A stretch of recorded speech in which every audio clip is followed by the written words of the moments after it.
साल 1529 बिहार के चौसा के तट पर इतिहास करवट लेने वाला था। गंगा की लहरों के बीच उठ रहे थे ये युद्ध के बादल। मुगल और अफगान सेनाएं आमने सामने आने वाली थी। दिल्ली के बादशाह हुमायूं अपने टेंट में डेरे की योजनाएं बना रहे थे। उन्हें लगता था कि जीत अब दूर नहीं, पर नियति ने कुछ और ही लिखा था। दूसरी ओर शेर शाह सूरी अपने अफगान सेना के साथ तैयार खड़े थे।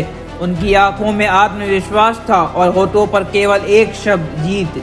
दो सेनाएं, दो महाशक्तिशाली योद्धाएं, एक सम्राट दूसरा विजेता बनने को तैयार चौसा की भूमि युद्ध के लिए पुकार रही थी। अचानक आसमान में काले बादल छा गए। बरसात ने मैदान को दलदल बना दिया, पर इससे अंधेरे में शेर शाह की योजना जन्म ले चुकी थी। शेर शाह ने अपने सेनापतियों को बुलाया। उसकी योजना थी अचानक हमला, एक ऐसा वार जिससे मुगल संभल ही ना सके। हुमायूं को युद्ध का भय नहीं था, पर किस्मत की आंधी उसके डेरे की दीवारें हिला रही थी। वह नहीं जानता था कि भोर उसके लिए विनाश लेकर आएगी। रात के सन्नाटे में अफगान टुकड़ियां आगे बढ़ने लगी। वे पानी में उतरकर दुश्मन की ओर बढ़ रही थी। हर कदम के साथ मौत करीब आ रही थी। सुबह की ठंडी हवा में मुगल सैनिकों को खतरा की भनक तक न थी। कहीं से कोई शोर नहीं, बस एक आने वाले तूफान की आहट। और तभी धुंध फटी। अफगान घोड़े बिजली की तरह टूट पड़े। मुगल सैनिक हिल गया। सैनिक में अफरा तफरी मच गई। कैब में अफरा तफरी मच गई। सैनिक नींद से उठे तो मौत सामने थी। शेर शाह का वार सटीक था। शेर शाह खुद घोड़े पर सवार होकर आया था। उसकी तलवार आसमान को चीर रही थी। वह बादशाह नहीं, तूफान बन चुका था। हुमायूं के सेनापति आदेश चिल्ला रहे थे, पर किसी को कुछ सुनाई नहीं दे रहा था। मुगल सेना अपने ही डेरे में फंस गई थी। गंगा का पानी मैदान में उतर गया। मिट्टी दलदल बन चुकी थी। अब यह युद्ध नहीं, विनाश का तांडव था।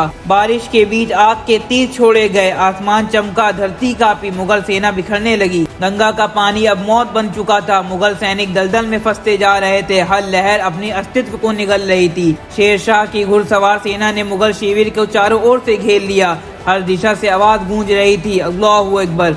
अब भागने का कोई रास्ता नहीं बचा था। हुमायूं ने कोशिश की सेना को संभालने की, पर बारिश और भय ने सबको तोड़ दिया था। अब वह खुद भी मौत के घेरे में था। अफगान योद्धाओं ने मुगल डेरे में धावा बोल दिया। तलवारें गूंजी, झंडे गिर पड़े। हर वार के साथ एक सम्राट ढहने लगा। हाथी पागल हो चुके थे। कौन किससे लड़े कुछ समझ नहीं आता था। धरती पर तबाही का नाच चल रहा था। शेरशाह ने ऊंचाई से युद्ध देखा। वह जानता था जीत अब उसकी है। उसकी आंखों में इतिहास जल रहा था। हुमायूं के सेनापति एक एक करके गिरते गए। कोई पुकार रहा था, कोई मौन हो चुका था। सम्राट की सांसें थमने लगी थी। हुमायूं का घोड़ा कीचड़ में धंस गया। वह गिर पड़ा और चारों ओर से दुश्मन घिर गए, मगर किस्मत ने उसे मरने नहीं दिया। शेर शाह का झंडा चौसा के मैदान में लहरने लगा। बारिश अब विजय गीत गा रही थी। भारत का इतिहास पलट चुका था।